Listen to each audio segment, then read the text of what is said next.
बार आकर पवित्र वचन को उठाओ और कहो, जो आज मैं सुनूंगा मैं उसको मानकर उसका प्रचार भी करूंगा।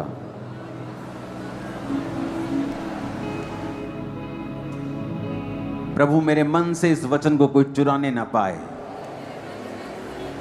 इस समय मेरे मन से सब चिंताओं को, बोझों को, डिस्ट्रैक्शंस को, पाप को, सब विचारों को, सब चिंताओं को तू उठा ले।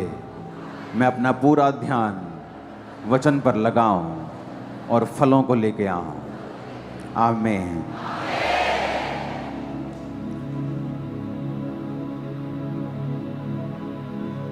अपनी बाइबल को खोलेंगे सब जन।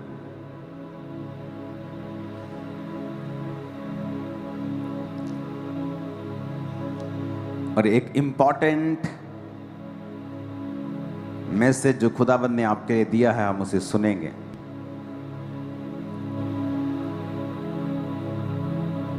अपने पड़ोसी को बोलो, परमेश्वर जो कुछ भी कहता है उसमें परमेश्वर का फायदा नहीं, तुम्हारा ही फायदा है। फिर से बोलो अपने पड़ोसी को।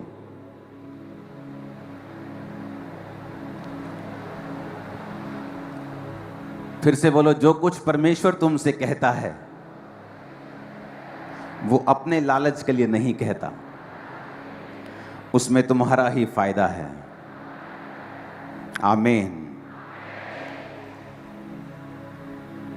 वचन जो आज आप पढ़ेंगे वो है मत्ती 5 उसकी 10 से 14 आयत, यूहन्ना 15 उसकी 18 से 20 आयत, मत्ती 13 उसकी 21 आयत, प्रेरितों के काम 8 उसकी 1 से 4 आयत, प्रेरितों के काम 5 उसकी 41 आयत, पहला पत्रस 4 उसकी 12 आयत, दूसरा तीमुथियुस 3 उसकी 12 आयत, प्रेरितों के काम 4 उसकी 29 से 31 आयत।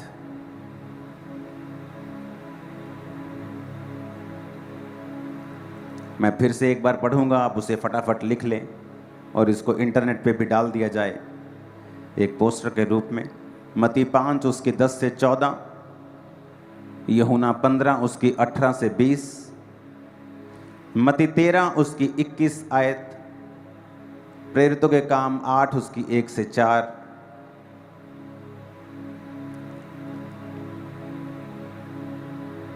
इन आयतों को लिखते लिखते अपने पड़ोसी को फिर से बोलो, बोलो ध्यान से लिख। जो नोट करता है वो नोटिस किया जाता है परमेश्वर के द्वारा।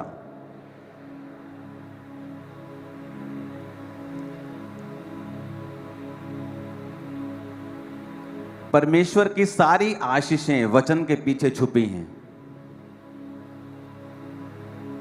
सारी ब्लेसिंग्स।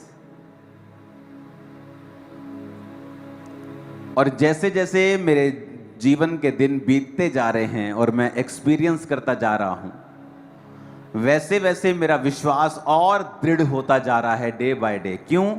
क्योंकि मैं वर्ड को पूरा होते हुए देख रहा हूं, अपने जीवन में भी, अपने जीवन में भी और उनके जीवन में भी जो वचन को मान रहे हैं।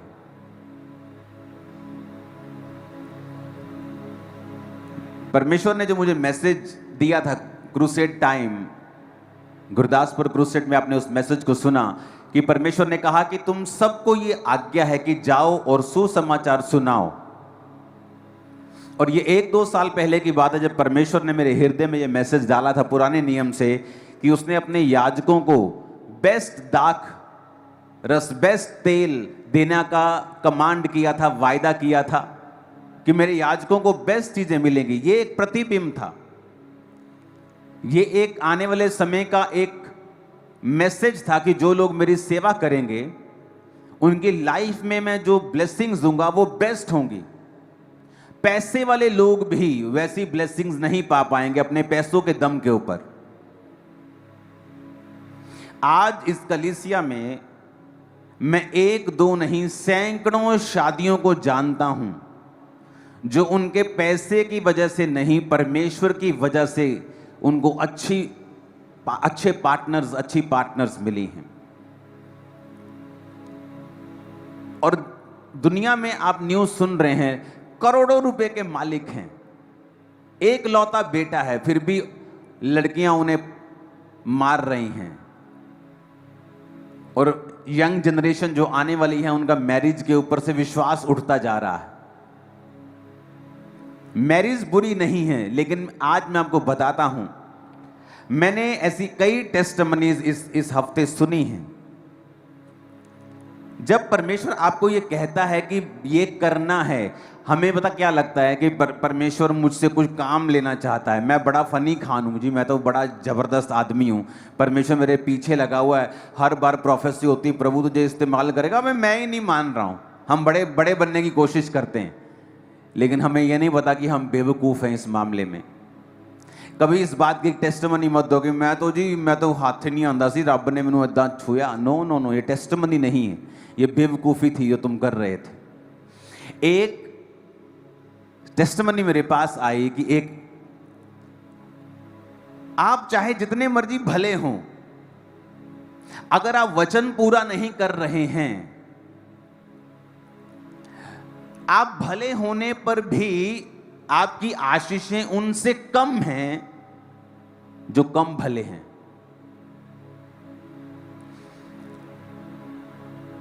थर्सडे मैंने बताया था कि परमेश्वर ने 1999 में 1999 में दुनिया का सबसे बड़ा पेंटिकोस्टल स्ट्रक्चर, पेंटिकोस्टल चर्च जो नाइजीरिया में बनी थी, वो सबसे गरीब देश में परमेश्वर ने क्यों चुना बनाना? क्योंकि उस पास्टर की गवाही थी कि वो अपने टाइथ को भूलता नहीं था जब वो गरीब था, और चर्च का और पर्सनल टाइथ वो निकालता था और निकालता था और निकालता था, और परमेश्वर ने उस गरीब देश में भी सबसे बड़ी चर्च को खड़ा कर दिया। आज वही चर्च दुनिया का सबसे बड़ा स्टेडियम बना रही है, जो दुनिया के सबसे बड़े स्टेडियम, इंडिया के सबसे बड़े स्टेडियम से दुगना। क्यों?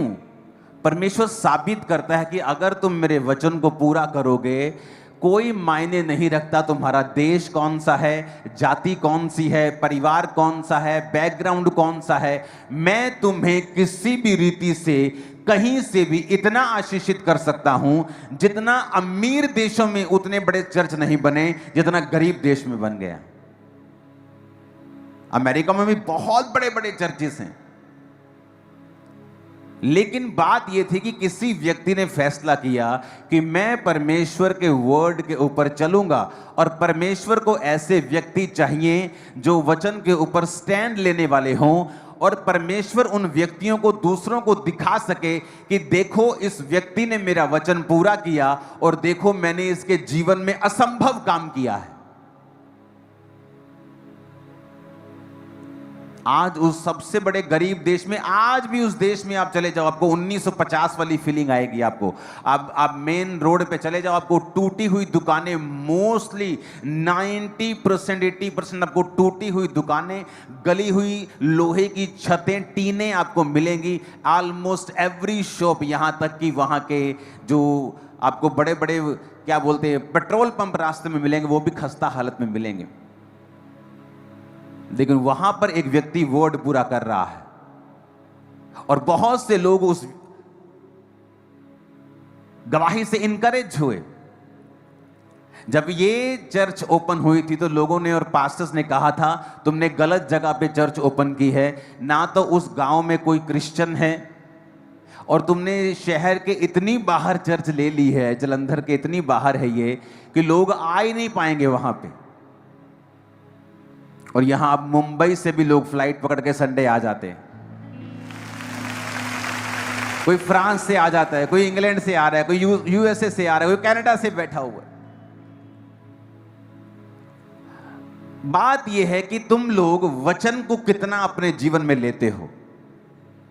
अब परमेश्वर ने कहा सेवा कर। लोगों को क्या लगता है कि परमेश्वर अपना राज्य फैलाना चाहता है, इसलिए वो हमें कह रहा है कि जाओ सेवा करो। हम सोचते हैं कि इसमें परमेश्वर की कोई भलाई है। भाई साहब, परमेश्वर की कोई भलाई नहीं है। चाहे 10 लाख या 10 करोड़ या 100 करोड़ लोग स्वर्ग जाएं, उसने तो बना दिया है स्वर्ग और नरक। अब किसको कितने कहां जाना है ये हम पे निर्भर करता है। तुम स्वर्ग नहीं जाओगे तो स्वर्ग हिलने वाला नहीं है बिल्कुल भी, तुम्हें मिस करने वाला नहीं है। उसने तुम्हें वचन दे दिया है, तुम्हारे लिए जान दे दी है। अब ये हमारा फैसला है। एक टेस्टमनी में जो मुझे आई कि एक व्यक्ति जब इस सेवकाई में आकर उसने सब चीजों को देखा और उसने सेवकाई के सब फलों को देखा, और उसका बेटा जो था वो इनकरेज नहीं था सेवा के लिए वो इतना। और जब वो सेवा को देखकर जाके बोला कि मैं भी अब सेवा करूंगा,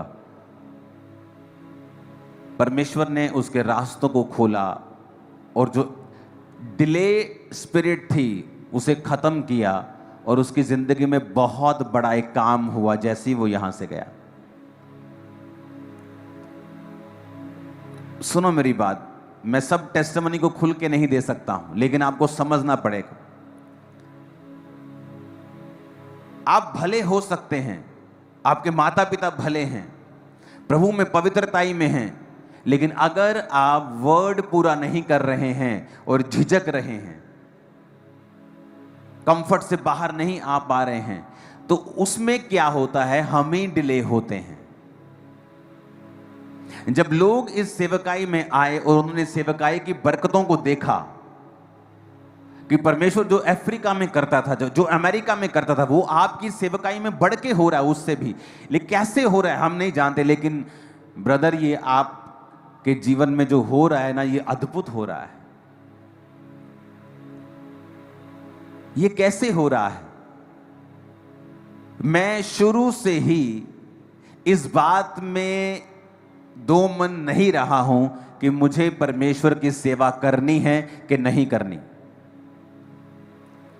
जब मैं 6 मंथ का विश्वासी था और अभी तक अपने डिप्रेशन से भी बाहर नहीं आया था पूरी तरह से, हालांकि वो बढ़ गया था और नशा छोड़ चुका था, पाप छोड़ चुका था, हीलिंग मैंने अभी रिसीव नहीं की थी, डिलीवरेंस रिसीव नहीं की थी, दुष्ट आत्मा से आजाद हो गया था, लेकिन फिर भी अभी शैतान के अटैक कभी कभी वो आता था करने के लिए।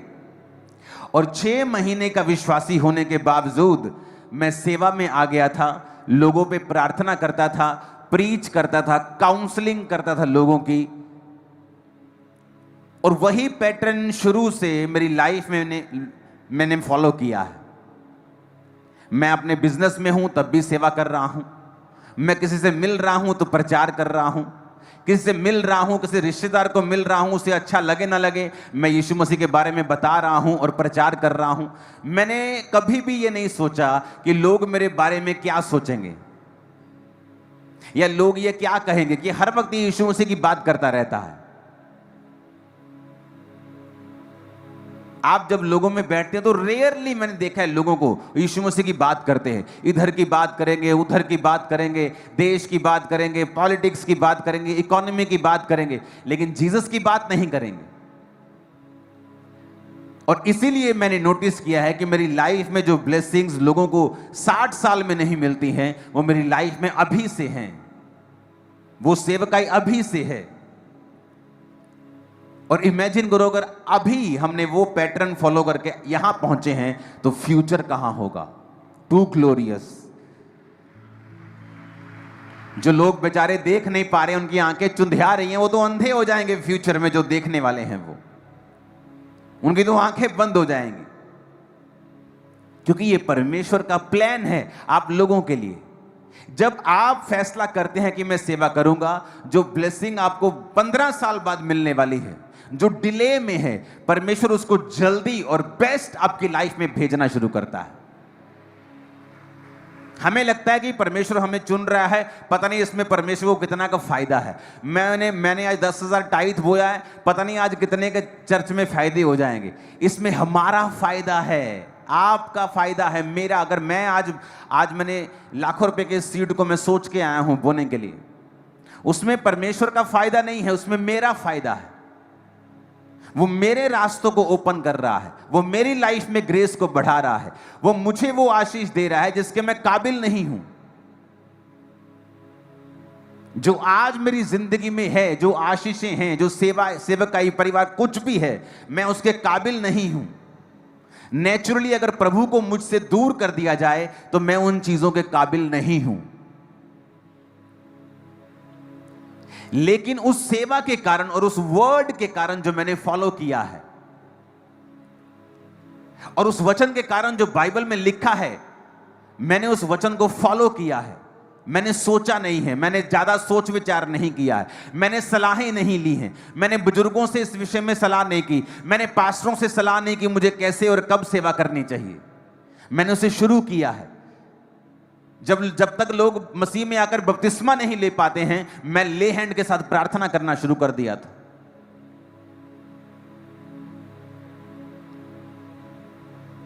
हालेलुया, ऊंची आवाज में कहो हालेलुया। और मैंने देखा है कि लोगों ने टेस्टिमनी दी है कि ब्रदर आपकी सेवकाई से जब हमारे बच्चे उत्साहित हुए हैं और उन्होंने कहा कि हाँ हम फुल फ्लैश सेवा करेंगे, तभी परमेश्वर ने देखो एक ऐसा काम किया जो 33 साल से नहीं हो रहा था, जो पिछले 15 साल से नहीं हो रहा था, पिछले 10 साल से नहीं हो रहा था। और परमेश्वर ने इतनी जल्दी कर दिया, हम हैरान हैं। क्यों? चाहे आप भले हैं, पवित्रताई में हैं, लेकिन जब तक आप परमेश्वर के लिए फुल फ्लैश खड़े नहीं होते हैं, वो भी आपके लिए फुल फ्लैश काम नहीं करता है। आपकी सारी दुनिया की ब्लेसिंग्स आपकी सेवा और परमेश्वर के वचन के पीछे छुपी रहती है। आप एक डॉक्टर हो सकते हैं राइट नाउ चर्च के अंदर, बहुत से इंडिया के बड़े बड़े हॉस्पिटल्स हैं, बहुत बड़े बड़े जो बिलियनियर्स के हैं, और वहां के डॉक्टर्स इस चर्च को फॉलो करते हैं। आप एक बड़े डॉक्टर हो सकते हैं, लेकिन आपकी मेजर मिनिस्ट्री है प्रचार करना, आपकी सेकेंडरी मिनिस्ट्री है लोगों को हील करना एक डॉक्टर के रूप में। आप एक इंजीनियर हो सकते हैं, आपकी सबसे पहली सेवकाई है प्रचार करना, और इंजीनियर आप इसलिए हैं कि आप अपने जैसों को प्रचार कर सकें, अपने परिवार का पेट पाल सकें, अपना जीवन गुजारा कर सकें और परमेश्वर के रास्ते में अच्छी तरह से चल सकें। इसलिए परमेश्वर ने आपको वो कमाने का जरिया दिया है।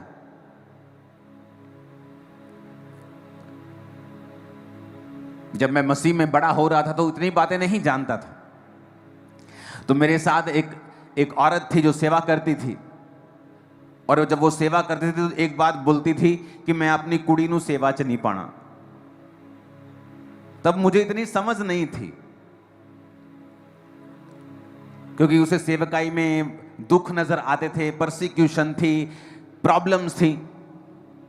लेकिन कई बार कुछ दुख ऐसे होते हैं जो सेवा के कारण नहीं होते, बल्कि सेवा को अच्छी तरह से ना करने के कारण और इमेच्योरिटी, जो आत्मा में हम मैच्योर नहीं होते, संपूर्ण नहीं होते, और हम सीखते हैं और गलतियां करते हैं। कई बार वो इन वजहों से हमारी जिंदगी में होती हैं, और जब वो इन वजहों से होती हैं, हम अगली जनरेशन पर भी वो कर्स रिलीज कर देते हैं कि नहीं नहीं, मैं अपने बच्चे को सेवा में नहीं डालूंगा।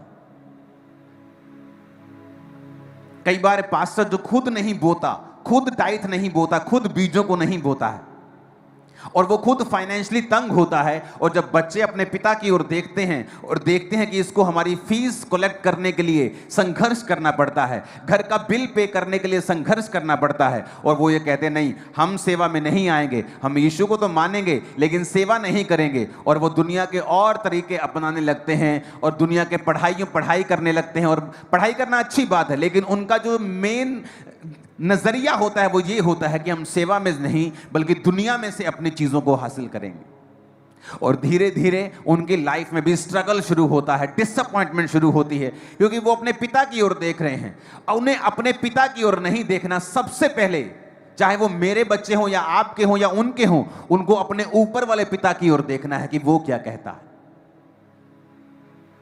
आमीन। क्योंकि वो सबसे प्रथम है। जब वो ऊपर पिता की ओर देखेंगे और वो देखेंगे कि पिता ऊपर वाला ये कह रहा है कि जा और मेरी सेवा कर, जा और जब जातियों को चेला बना, जा और सब जातियों को बता, मानना सिखा उन आज्ञाओं को जो शुरू से लेकर अंत तक मैंने तुम्हें मानना सिखाई हैं। सब जातियों को चेला बनाकर बाप बेटा पवित्र आत्मा के नाम में उन्हें बैप्टाइज कर। अगर वो स्वर्गीय पिता की आवाज को सुनेंगे तो उन्हें मालूम होगा कि परमेश्वर ने हमें काम के लिए बुलाया है। और वो औरत जब बोलती थी मैं अपनी बेटी को सेवकाई में नहीं डालूंगी, हां मेरा बेटा सेवा करेगा। जब बेटी बड़ी हुई, उसकी शादी हुई, बहुत सुंदर लड़की, अच्छी लड़की, डाइवोर्स हो गया।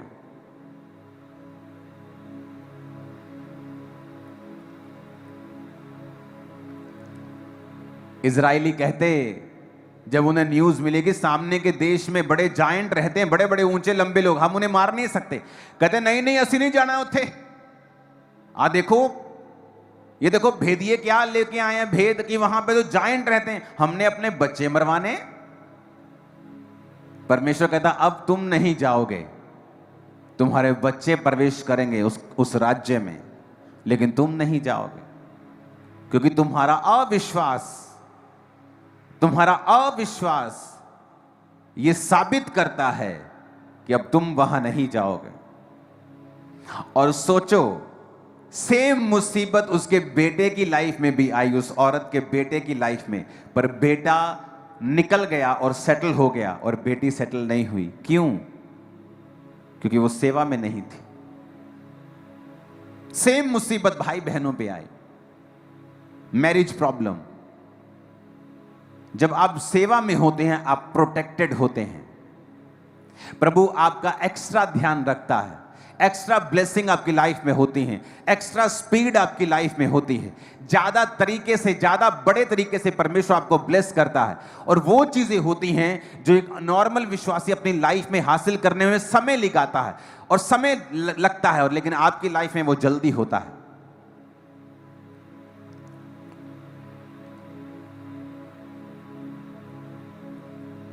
और मैंने जब जैसे जैसे जीवन में बिताता जा रहा हूं, मुझे परमेश्वर का वचन और दृढ़ लगता जा रहा है कि तुम्हारे कन्फेशन से ही,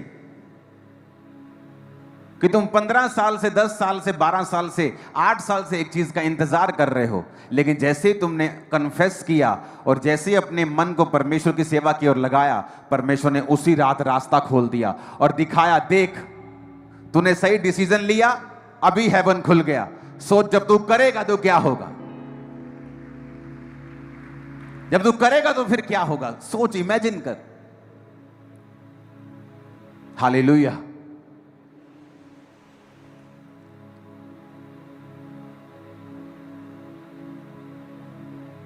आपको सेवा के लिए उत्साहित रहना है। बाइबल कहती है, जब हम परमेश्वर के वचन को पढ़ते हैं, पहला पत्रस 4 उसकी 12 और दूसरा तीमुथियुस 3 उसकी 12, इन दोनों वचनों को पहले हम दूसरा तीमुथियुस पढ़ते हैं। पर जितने मसीह यीशु में भक्ति के साथ जीवन बिताना चाहते हैं वो सब सताए जाएंगे। प्रभु ने कहा, जो भक्ति के साथ जीवन बिताना चाहते हैं, राइचियसनेस के साथ जिंदगी बिताना चाहते हैं, वो सब सताए जाएंगे। बाइबल में एक ही दुख है जो वायदा करता है प्रभु कि तुम्हें मिलेगा अगर तुम मुझ में सही चलोगे। बीमारी का वायदा नहीं है, बीमारी वचन के खिलाफ है। जब आपको हो तो उससे डांटें। वो धर्मी को हो सकती है, लेकिन धर्मी उसके खिलाफ रहे, धर्मी उसके खिलाफ प्रेयर करे, धर्मी उसके खिलाफ चले, हर तरह से, डाइट से, प्रार्थना से, हर तरह से उसको फाइट करे।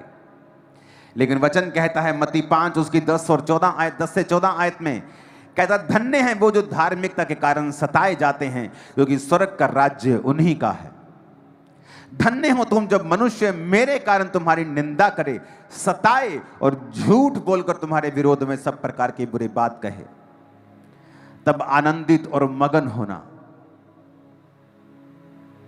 परसिक्यूशन एक ऐसा दुख जिसका वायदा किया गया है कि परमेश्वर कहता वो उनकी जिंदगी में आएगी, जो लोग अच्छी तरह से भक्ति के साथ जीवन बिताएंगे और राइचियसनेस में होंगे, ये उनके जीवन में होगी।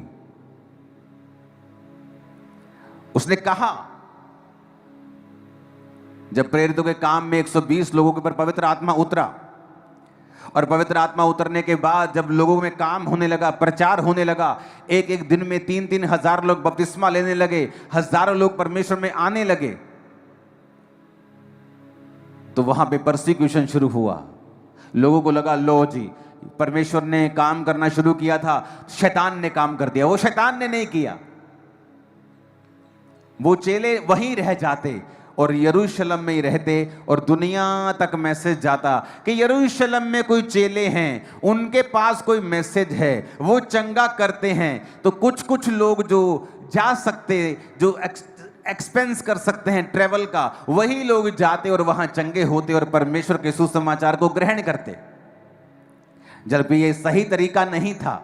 और वो कंफर्टेबल थे वहां पे प्रचार करने के लिए, और सब काम दिन रात चल रहा था। परमेश्वर ने आइडिया निकाला और उस चर्च को सताना शुरू किया।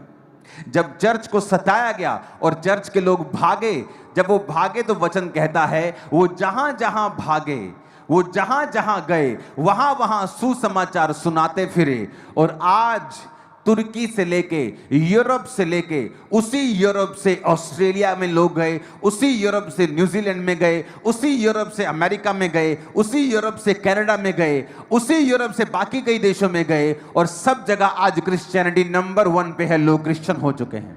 Thank you ji.